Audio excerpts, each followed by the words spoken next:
Okay, scary fact.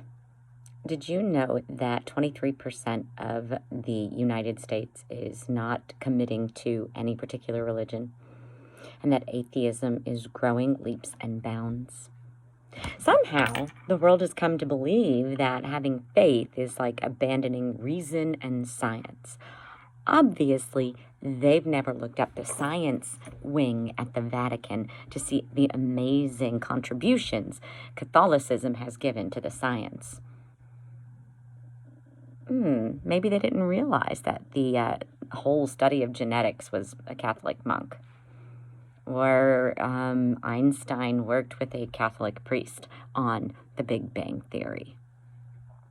It's really sad, but unfortunately, with how assertive and aggressive young people are in pushing their ideologies, it can be intimidating if a child doesn't know their faith very well.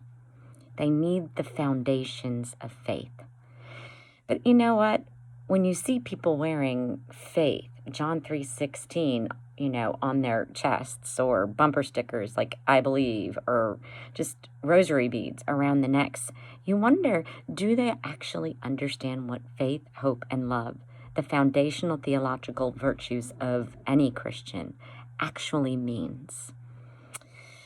This pandemic has undoubtedly been hard on everyone, and it's taken its toll on young people. It's hard to do retreats when you're trying to remain socially distanced and masked up. But we embarked in it yet again. And this past weekend, I had 26 young people sign up for a very different kind of retreat. Not the high intense games of relay races and modeling shows, as we were trying to be very mindful of the social distancing. But instead, we took an artistic approach to faith, hope, and love. I think the children really grew in their understanding of these three different virtues. The first virtue we talked about was faith. And faith, as I explained to them, is this unique, beautiful, vibrant, and colorful relationship that we, the individual, has with God. It's not something that can be explained, as it's a relationship. I can't explain why I love my husband to satisfaction. I mean, if someone thinks that my husband isn't good enough for me, they're going to think that irregardless of what I say. I just know that I have faith in him. I believe that my husband isn't going to cheat on me, not because of any scientific proof, but because I have faith between him and me. It's our unique relationship. Well, faith is that unique relationship between me and my God. And it's beautiful and vibrant. And I explained to the children that the color of Christianity, like the palette, will all be the same. Bright, vibrant, lovely, God wanting to interact with us.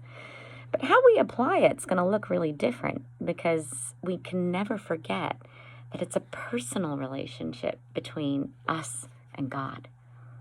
My faith looks very different from someone like Deacon Don, or Father Collins, or Pope Francis, because I met God and we have a unique relationship.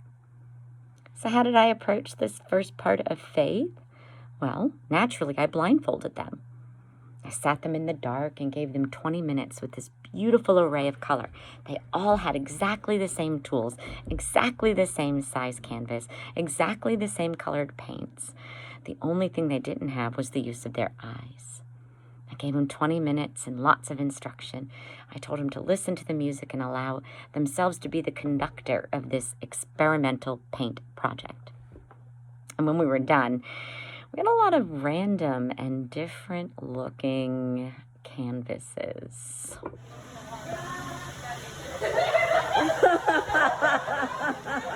Blow dry those paintings. Blow dry those paintings.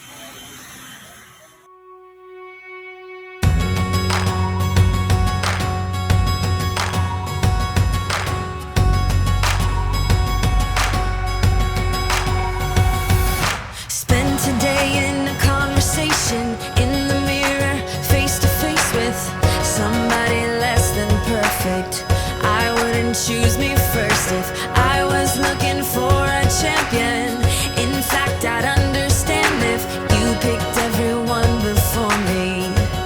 That's just not my story. True to who you are, you saw my heart and made something out of nothing.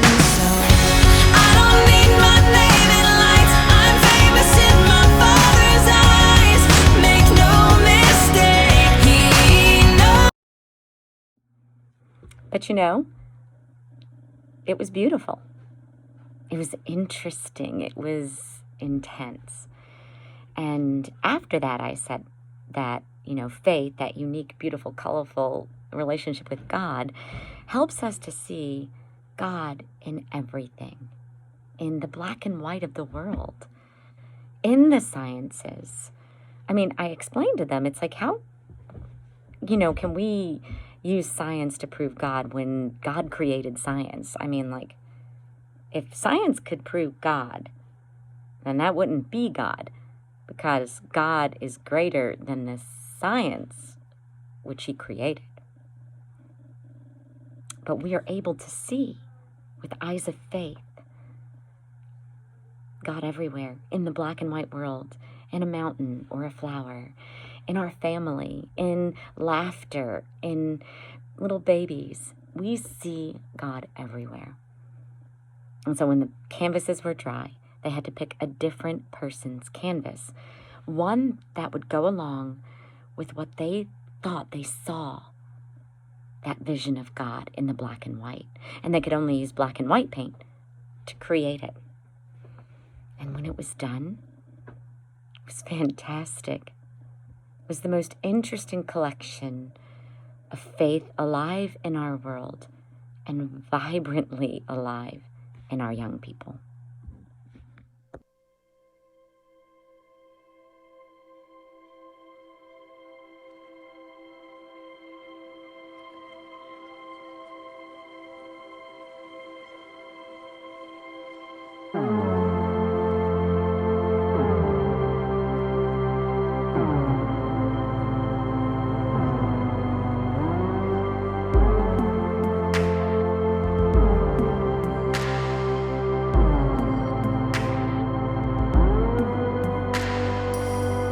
King of glory, come. I surrender all. Hear my simple song. I love you, Lord. I love you, Lord. King of heaven, come. Let your presence fall. You save and you are strong.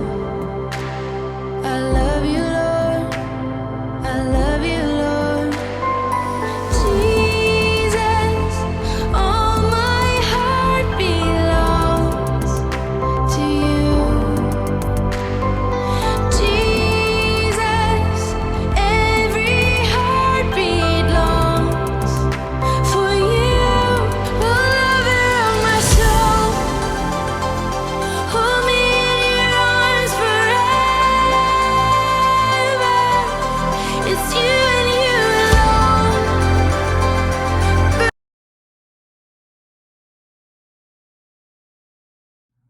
But once you have faith, that relationship with God, well, then you get hope, which isn't some sort of kind of optimism, especially, like a fake optimism, like, oh, God meant for your husband to die. He has a reason. Or, yeah, He wanted you to miscarry, probably for the right reason.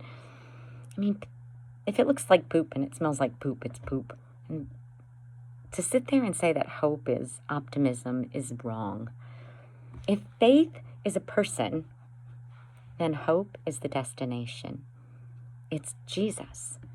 The world is covered with pain and sin and sorrow, and we have to live through it. We have to walk through some seriously dark times and some very hard times. But because we have faith in God, we can have hope that what He says is real, that He wants us, pilgrim people, to go home. He wants us to be in communion with Him. So even when we're going through the darkest times of our life, we are not alone. That's hope. So how do you artistically work this out? Well, you throw a lot of garbage on a stage and you have them work with a partner, because sometimes hope comes in the form of a hand on your shoulder. And I brought them into the church, and Deacon Don did adoration, and they had to sit and look at the monstrance while a speaker was talking about saying yes and giving your life to him. And they just stared and stared into the face of God. When that was done, they sat in silence, staring. When they got back, they had to pick up their canvas and sift through all the garbage that I put on the stage, and they had to make the face of God in the monstrance. Go, show us. Look, there's opens. Oh, guys, that is beautiful. Take the finger out, 2. Oh! There we go.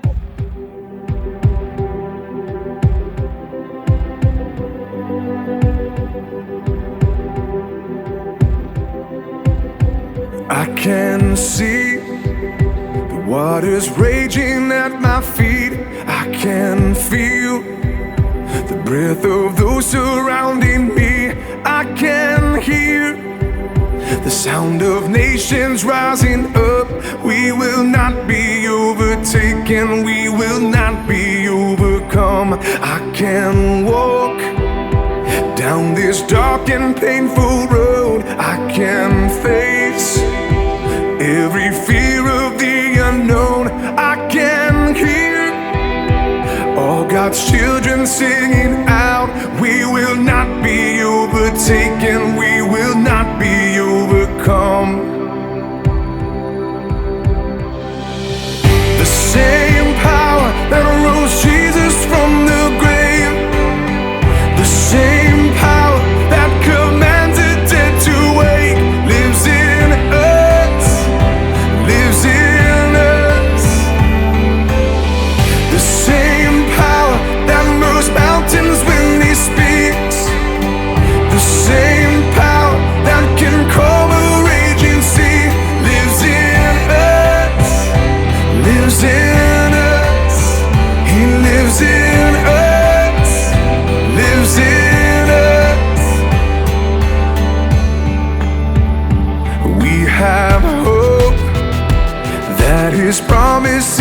It ended up being gorgeous. They wowed me, and they really began to understand that hope is a destination through communion with God and with other faithful, vibrant, beautiful people. That's hope. It's through the darkest times you know you're going to survive, because God promised you heaven and you have faith in him. You can't have hope without faith. The third was love, and by far this was the worst challenge for them. Because once you have faith and hope, well, the mission is love. And love is an ability. Love is going out into the world and making it happen. It's not sitting and just, selfishly loving only who you want. It's willing the good of other as other. It's working together. It's humility. It's incredibly challenging because it's working with people. And so I gave them a task, and they had to build a 3D structure, and they had to work together and use each other's gifts and talents in such a way that they could create something that represented love. Creative kids, right? Well, they decided they'd make a tree. Very beautiful concept. They said the roots were like faith, the foundation in which the tree could not survive without faith. Hope was the sturdy trunk that no matter how hard the winds blew, it would stay up. And love was the fruit of the tree. It's what feeds everybody their delight. Beautiful idea. Fell apart in execution. Why? There was no leader.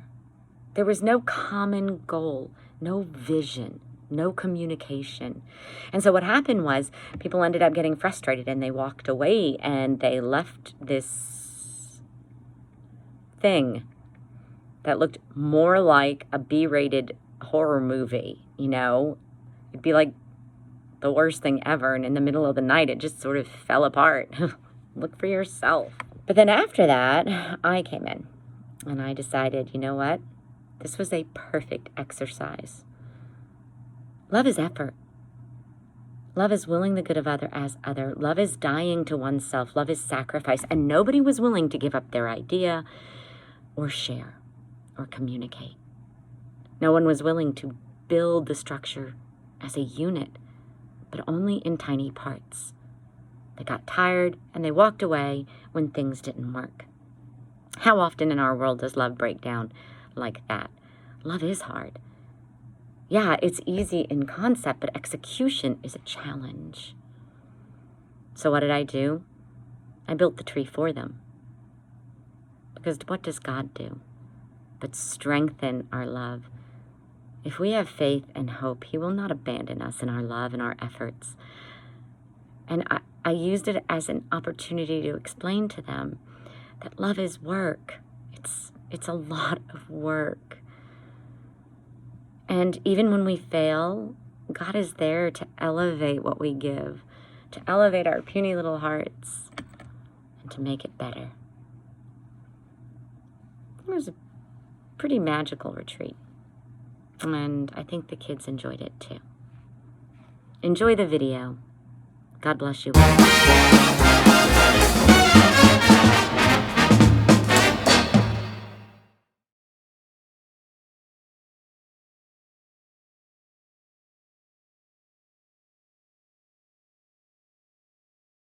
Besides all the snacks, I learned how to have a bigger brain. For sure. No, you actually failed at that part when I saved your life from a chair. But, It's growing. yeah. I learned how to, I learned what faith meant. And what is faith? The unique way of like believing in God, the way He's with me. Okay, so you don't have to make a choice, whether it's a yes or a no, right? Yeah. Obvious yes. And the black and white of life. Yeah, Yeah. finding God in all the black and white moments of life. I also, something else I took out of it, I grew closer to people. Good. And you know what? Communion. Between God and people. Nice. I learned about the real meaning of faith and what that doesn't only believe. It doesn't only mean to believe, but also. I just think It's a relationship, right? It's a person. Good. Okay, so what I got out of this retreat was the real meaning of the gift of faith, which is your vibrant love and belief that God is real and that you love Him. That faith is your own unique relationship with God, and it's the roots for hope. So I learned that faith is our unique, messy, strange, confusing, wacky relationship with God. Yeah. What I learned in this retreat was that if we're going to live our faith, we have to do actions to say it. We don't just profess our faith and then leave it to live on its own. We have to exercise it and grow it. So I during adoration, I heard the speaker say, that even though we're broken and God sees our mistakes and our past, and He sees our future, and He still wants a relationship with us, and He continues to call out to us every day. I love that. That was basically sacrificing my people. You need to let them be up. But you need what? You need to let them be able to sacrifice yourself for the one you love, basically. Yeah. What are you taking away from this retreat? Well, in adoration, there was we were listening to, what was it we were listening to again? It was the speaker? The speaker talking Yes. about hope and being in the presence of God. We were listening to a speaker talking about hope, and he was talking about Lazarus and how Jesus tells the people to go and unbind him, and I thought about that in relation to my life, and that I do need people, and I need to let them help sometimes. And I can be vulnerable around people. I just need to learn to let them in. Go. So what I got out of the tree was that if you proclaim your faith louder, then you need to support that with contributions and participation in that faith. And so one really poignant question that I heard from a Father Mike Schmidt's video was, how has faith like changed my life? Like, if I didn't have faith, would my life look different, I guess? So it's that foundational, relationship with God that ought to change the rest of our lives. Taking away that faith was an actual person. I didn't realize that, and also hope was a destination for us, and that love is meant to help. Oh, girl, I'm a deaf old lady. Yell it. Learn that faith, hope, and love aren't really three separate things, but are a combination that work together. Was that faith, hope, and love can't be love can't be without hope and faith, and that the art we took faith on thinking that we had the right color when coloring, like painting. That's right, and it doesn't have to be the right color. It just has to be that palette of beauty that God gives us, right? Good job. Faith is the main foundation and that hope and love branch out of it, and without faith, the rest won't happen.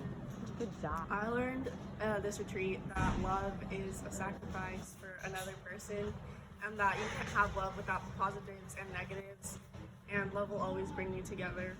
What I learned from this retreat is that we need to say yes and get out of our tombs instead of staying in there. Thank you.